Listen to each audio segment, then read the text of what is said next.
I spent the last 4 years working on an indie game called Kitten and finally released it this year. In this video, I want to talk about how I pulled this off and why it took so long. Hi, I'm James, but I go by the handle Jam2Go here in cyberspace. I've realized I've never really made a vlog-style video just talking about who I am and what I'm working on. I've been posting all this weird art videos for the past 8 years, and for some reason you all decided to watch them, so hello, hi. You good? What are you doing? That's Mitzi. There's a ton of game dev videos out there that are like, I made a game in 1 week, or I made Grand Theft Auto in 5 seconds. And I thought I should make a video on what actually working on an indie game is like, what working on a long-term project is like. Not to knock those videos, I think they're fun, but I think they just give the wrong impression. So this is going to be a retrospective on Kitten as a project, how I came up with the idea, how I prototyped, play tested, chipped away at, and finally released. You need to wear a bunch of hats while working as a solo game dev. Over the years, I had picked up some of the skills that I needed. In 2015, I started out by releasing projects as Jam2Go with vaporwave music. But then I needed some album art, so I learned Blender. But then I wanted to make a music video, so I learned animation.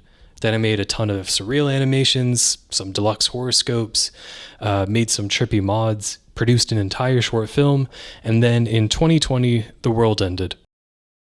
Kind of. You know what I'm talking about. You all went through it too. I lost my job and was alone in my apartment for months with nothing to do. So I decided I'd finally attempt a thing I always wanted to try but seemed impossible. I wanted to make a video game. That spring, I had just released a short film about a boy in a post-apocalyptic future, divining the weather using an arcade machine with flying cats. It's an idea that quite literally came to me in a dream. I had this scene in my head of a young druid talking to their mentor in an overgrown city about how they finally figured out the rain patterns. The film is called Good Luck Have Fun, or How to Divine the Future via 1024 Cats. I released it along with an album of my music called Apotrope. I got a few comments on that video saying, hey, that flying cat game, you should make that. And I thought, yeah, I should make that. Why is she Kaboo, what is she doing? It's adding to the energy. It's adding to the energy.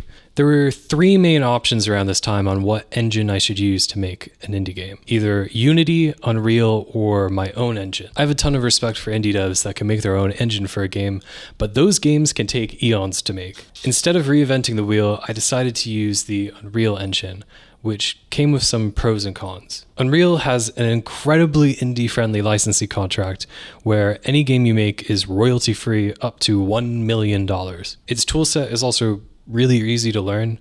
I was right at home with the material editor acting the same way as Blender. Also, it supported node editing and C++ for the programming, which was nice. I already had some experience with C++ for my job. However, working in an engine can feel restricting. A lot of people have complaints that indie games that depend on an engine can feel like an Unreal Engine game or feel like a Unity game, and not in a nice way. That is mostly, from what I gather, the stock lighting and post-processing that's giving that impression.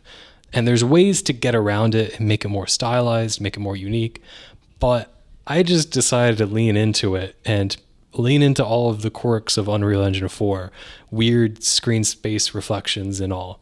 It was Unreal Engine 4, there wasn't ray tracing yet. So on April 24th, 2020, I downloaded the Unreal Engine and added my cat model to a flying game template. I messed around with the physics code and yep, that's the core gameplay mechanic done in a day. This should be easy. That summer, one of my childhood cats, Lola, passed away. It was a sad moment in a sad year, but I decided I should take those emotions as motivation to continue working on the game, somewhat as a way to distract myself and somewhat as a tribute to her. Luckily, that previous year when I was visiting home, I recorded her purring on my field recorder. I added those purrs to the game when you accelerate, so whenever you hear happy purring in the game, that's Lola. I chipped away at the project, learning all the different systems in Unreal Engine through a combination of reading the documentation and watching YouTube videos. YouTube videos help. That's how I learned guitar. That's how I learned how to do Unreal. That's how I learned to do animation. Props to YouTubers. myself included. Give it up for our YouTubers, guys. They're the unsung heroes of this world. I thought I could just build out a couple of courses and then release this fun racing game in about a year. In 2021, my ideas and scope for the game had completely ballooned into something completely different. Instead of a little racing game, I wanted to make a full RPG with characters and interconnected levels and dynamic music and just everything. I wanted to make a huge game. I wanted to make a game set in the early internet with Y2K aesthetics. I was inspired by the research of the Y2K Aesthetic Institute, the music project Virtual Self, and games like Crossneak and Hypnospace. Hypnospace is more 90s, but it's the perfect like internet simulator type game. They're making a sequel called Dream Settlers that's more Y2K. It looks really good. I used to make more vaporwave inspired art, which is about taking the ideas and media of 80s culture and chopping and screwing and remixing and reinterpreting them, but I was always operating off of borrowed nostalgia. So it was exciting to see this neo Y2K art movement starting up that actually resonated with my childhood of being on the internet way too early. Guess what this album is about? Okay. It's actually really good. Trust me. You should listen to this album. It's really good. I also thought about my experience as a kid playing the game Wipeout. That game is amazing. There's this really strong visual identity and world building built into all the levels. The graphics were all designed by the Designers Republic. It was so fun racing in these worlds, but I wanted to know the lore. Like, where are these cities? Where are we racing? What are these companies? Like, what do they do? I wanted to get off the track and just explore the world and talk to people. Also, the soundtrack of electronic music just felt so thrilling in a racing game. Electronic music became part of my identity growing up. It's this weird world of branching genres of music that no one I knew in real life listened to. It was just for me. I remember exploring YouTube and finding this weird claymation video that was set to Aphex Twin's Girl Boy song. And it stuck with me for some reason. I love that track. I thought a lot about that era of art, the optimism of what the future of the world with the internet could be, and all the media like The Matrix and Reboot and Code Lyoko that tried to imagine the internet as a real place that you could visit. I also thought it would be interesting to set something in the near past so we could kind of look back and see, well, this is how the internet actually turned out. So how did that happen? I came up with this story idea of this hacker guy recruiting Happy the Racing Cat to go find energy on the web so that they could defeat an evil megacorp who was trying to take it over and make Facebook. I told my sister about the idea and she drew me some concept art of this hacker and their parent robot. That's how the character Saber came about. She's inspired by the somewhat jaded early millennials / Gen Xers of that era who hated that the internet was becoming mainstream, but also seemed so cool to me at the time as a kid. It's the type of person that would hang out on the Something Awful forums, you know, like not actually cool people, but I thought they were cool when I was a kid, okay? So I had my idea and all the tools to make it.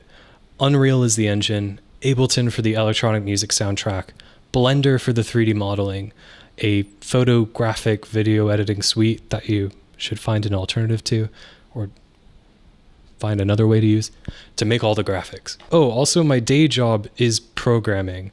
I have a degree in computer science, so I know how to program. So programming a game should be easy, right? From there, I started building out all the systems the game would need. The user interface, keeping it diegetic. The race circuits and all the tools for building them. The hyperlinks to travel to different levels. Boost abilities. The width-height intersect sensing kinetic energy recovery system, or Whiskers for short, where you gain boost by flying near obstacles. The whole dialogue system where you could talk to NPCs or get calls from people. It was made to look like forum posts, and the sound effects were all inspired by Skype. Menus with era-appropriate pre-rendered backgrounds that I made in Blender. The first level, Anemoy Station, which is like a weather research station. The dynamic music system, I made a whole video about this if you want to watch it. The hub ship, the Eternal September. The second level, Null Space Castle. On April 13th, 2021, I put together an official trailer and announced it to the world. Most of my audience thought it was pretty cool and wishlisted it on Steam. Okay, back to making more systems for the game. Character customization and a gotcha machine to unlock the new customization options. Skill points, leveling up, the main menu, bullet hell boss fights, the intro race, the intro cinematics. I was about a year and a half in when I realized that this game was going to take a very, very long time to make, and I'd never shown it to anyone to playtest. Game dev Anthony Cloudy reached out and offered to playtest my game. He gave a ton of feedback, mostly related to accessibility. It made me completely rethink the gameplay mechanics. For example, each race in the game used to have a countdown timer and medals for different times. If you didn't finish the track in time, you insta-failed, which was not fun at all. Instead, Anthony suggested I flip it and make the timer count up. And instead of having medals, just reward the player for completing it and have them compete against themselves for a better time. It's like a self-balancing difficulty curve. It was really cool. I also sent the game to my friend Audio, who's great at world building. Together, we played through the entire game and they gave me a ton of feedback on the characters, the story, and found multiple bugs that I didn't know about. This feedback was infinitely helpful. If you're working on a game, please find someone to playtest it. It will make clear what you need to work on, fill in any of your blind spots, and it just makes your project so much better. Also, if you can, try to avoid working on a solo project. Every time I got feedback or commissioned another artist for the project, it made the process just so much better. Just being able to get out of your head and bounce ideas with other people is... You need to do that. You need to do that as an artist. If you're a student, try to look around and see if there's a club that you can join, or just ask your friends if they want to collaborate on something. I'm a control freak, and I work best solo, but that's a character flaw, not something to be romanticized. It's 2022, and I'm still working on the game. Wait, why is it dark? Is this ominous foreshadowing for this chapter, or did I just forget to record this part and have to do it later? They say when you're learning something, you should start with small projects first and complete them before moving on to your ambitious ideas. You learn what the whole process is like, and then you know what to plan for. Don't start with the MMO. Don't start with the full RPG story game. I should have taken this advice. The first 2 years of making Kitten Burst was just me learning how to make games in the first place. I didn't realize that this project would take so long that I'd be editing code that I wrote 4 years ago. There's dialogue and secrets in this game that I've completely forgotten about. They're just in there. I also had to go back and rework some of the things I've already made once I had more experience and could do them better, which could lead to a trap of endless revisions if you're not careful. It's a combination of scope creep and the scope just being too big initially. I'd like to say I enjoyed every minute of working on the game, but it was a lot of work, tedious work. Modeling, scripting, bug fixing, coding. It was a ton of work. I've been back to my main job of programming, but I treated Kitten Burst as a second job. It was a lot of weekends and late nights of work. I ordered a bunch of DoorDash. I skipped out of exercising with my excuse being I should work more. I gained a bunch of weight. I started having panic attacks again, and when I went to the dentist for a surgery, I was redirected to the hospital for high blood pressure. There's a lot of videos and content creators that promote hustle culture. Shame you if you're not min-maxing your potential, or if you're not successful enough or hardworking enough. It seems like people are more aware of crunch culture in the industry and how that affects people, but you can also crunch yourself. Don't work yourself to death. I'm fine now, by the way. I'm healthy again, but yeah, don't do that. And it's bad for your project. Like, you make a worse project if you're not taking care of yourself. So, take care of yourself. Take breaks. Take breaks. It was around that time I decided I had to slow down and figure out how I would actually finish this game. I knew the story I wanted to tell, but getting to the release seemed so far off in the distance. I sat down and wrote up all of my ideas and just took out all of the fluff and split the project into 3 acts. I thought the game would benefit from releasing in early access and responding to player feedback as I release each act. It absolutely did. This was the best decision I could have made for the project. If I hadn't have done this, I probably would still be working on the game today with no end in sight. Instead, I launched the demo on June 1st, 2022, and Act A on September 2nd, 2022.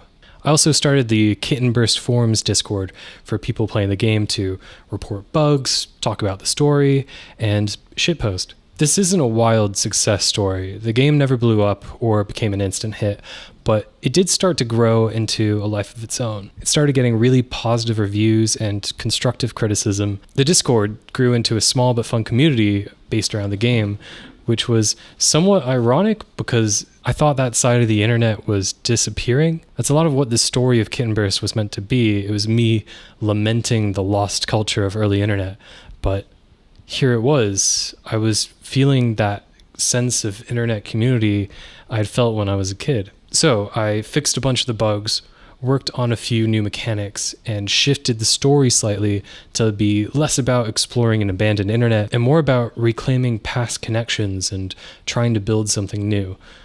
I won't talk more about the plot in this video because I don't want to spoil it, but I think the emotions of working on the game translated into the story of the game itself. It went from a straightforward sci-fi fantasy genre story into something more personal. The game was also such a love letter to electronic music. I wrote 3 whole albums worth of music for this game and got to play around with so many different genres of music. In fact, each boss fight is based off of a different genre of electronic music. Like the Dog Rip Manager boss is based off of house music, and they shoot a house at you. And it's like a dog house. Do you get it? Also, I got to make a Europop song, Bounce to Me, which was so much fun. That genre is like a guilty pleasure of mine, so it was fun to have an excuse to actually make one of those tracks with a Vocaloid. That's a Vocaloid.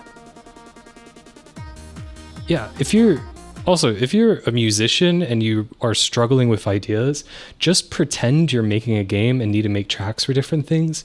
It's so inspiring musically if you have like a purpose for each track and like a story and an environment to write to.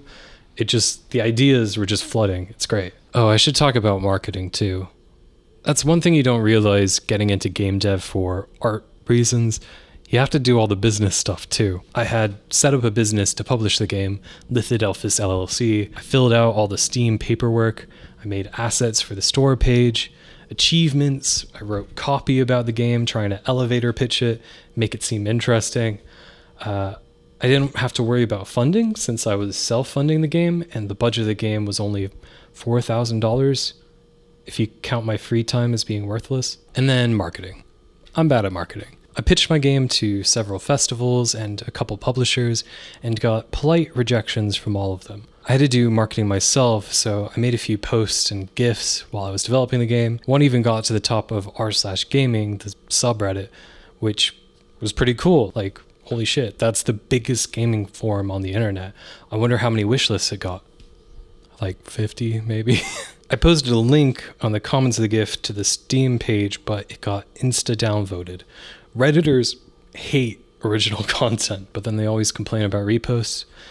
I don't know. Is it just me, or is Reddit like completely fallen off? Like, it used to be okay. It was annoying, but it was okay. It was funny, but now the vibes are just off on Reddit. What worked best for me was just cutting really cool looking trailers and then later making these game dev diary videos on YouTube. I should have been making these from the get-go, to be honest. Oh, also releasing the demo on the Steam Next Fest was so good. It got a lot of people playing the game for the first time.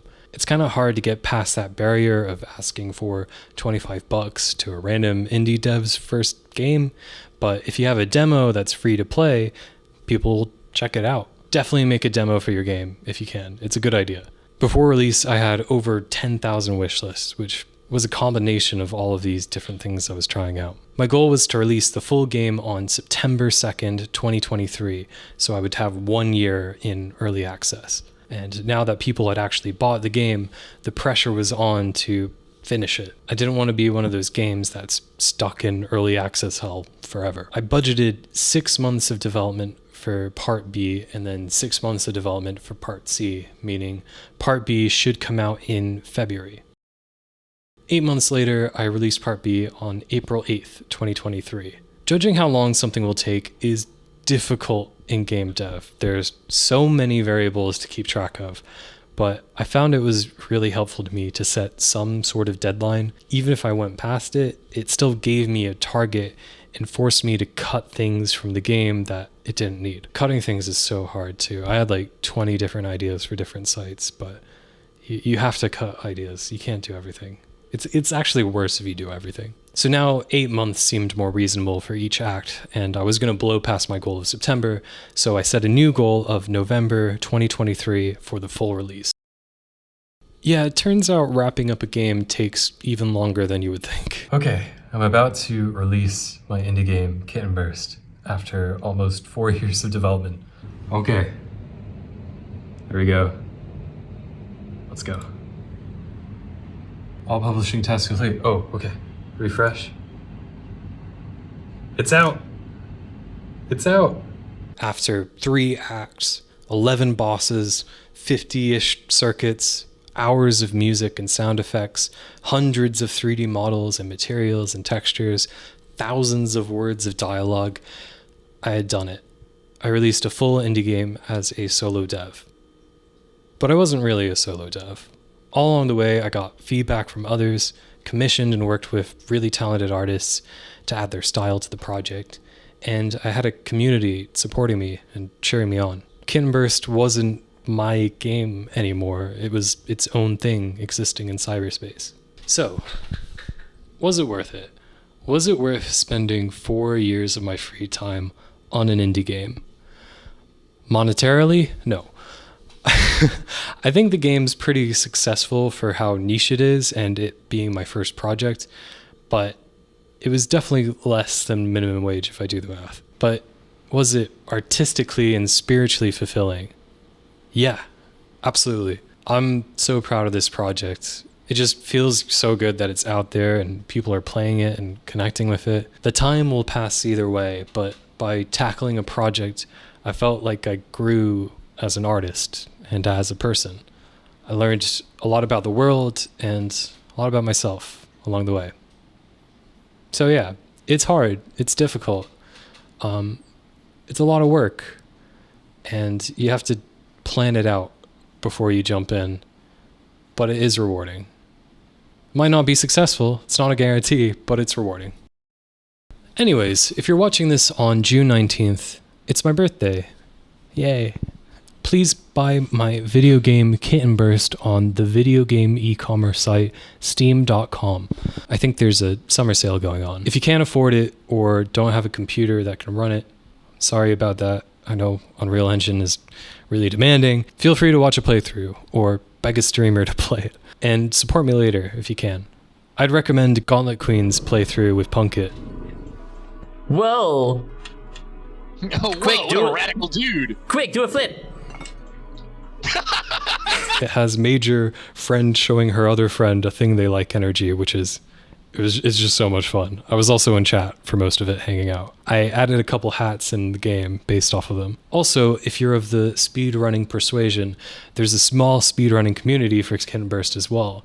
Right now, Bacon Buddy has the most records, and Bad Luigi has the any % record of 1 hour and 54 minutes. 4 years of my life gone in 1 hour and 54 minutes. Huge shout out to Berry Time for organizing all the speedrunning records. I've also added a Berry bandana to the game as thank you. Yeah, if you like Kitten Burst enough, I'll turn you into a hat. All of the money I've made from Jam to Go projects over the years have gone directly back into Jam to Go projects, including buying this synthesizer, that guitar, this other synthesizer, this chair so I don't develop back pain, this other synthesizer. I'm gonna buy another synthesizer. I'm not at quit my job and do this full-time levels of cash flow, and I still need to pay rent, but I assure you that I'm putting all of the profits from Kitten Burst into my next project, which is going to be way smaller in scope, but bigger in ambition. You'll see. I'm not announcing anything yet, but you may have seen the game dev prototypes I've been posting. It's not a walking sim. It's not a liminal game. Trust me, I'm cooking something. I'm cooking something. You'll find out soon. Hopefully it won't take me 4 years this time. Subscribe if you want to find out if I can finish it before 2029. Oh, 2029. Oh yeah, One last thing. I felt it was hard to say goodbye to Kitten Burst and all of the characters that have been in my head for so long, so I made one final bonus chapter. A free DLC called Ogma's Temple. Your rival racing cat Ogma has found a secret test site filled with experimental cat races. It's kind of a remix of all of the ideas throughout the game into new challenge stages. I'm happy to announce that next Friday, June 21st, I will be playing the Elden Ring DLC that entire weekend, and I assume all of you will be too. But then next weekend, I will be releasing Ogma's Temple as a free DLC update to Kitten Burst on the Catterday, June 29th. Good luck, have fun. Video games. Video games. Where did Mitzi? You were running around that entire Come here.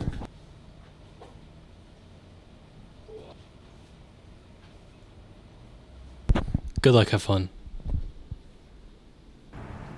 Doesn't answer? Good luck, have fun.